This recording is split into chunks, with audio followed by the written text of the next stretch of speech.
But we know that the undue influence of lobbyists is part of the problem, and this election is our chance to say that we are not going to let them stand in our way anymore.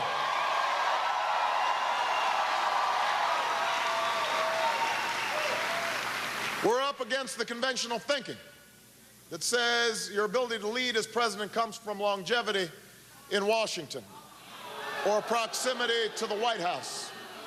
But we know that real leadership is about candor and judgment and the ability to rally Americans from all walks of life around a common purpose, a higher purpose.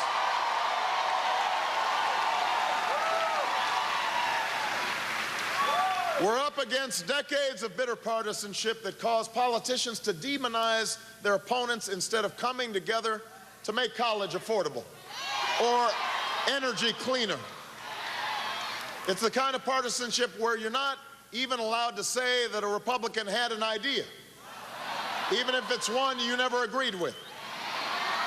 That's the kind of politics that is bad for our party, it is bad for our country, and this is our chance to end it once and for all.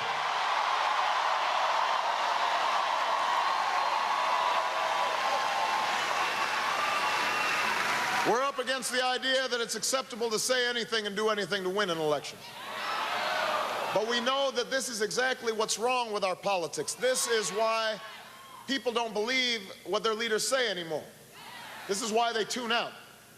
And this election is our chance to give the American people a reason to believe again.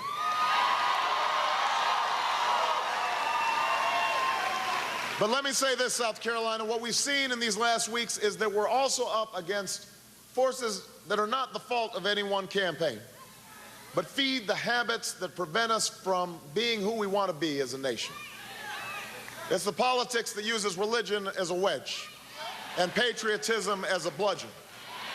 A politics that tells us that we have to think, act, and even vote within the confines of the categories that supposedly define us. The assumption that young people are apathetic. The assumption that Republicans won't cross over.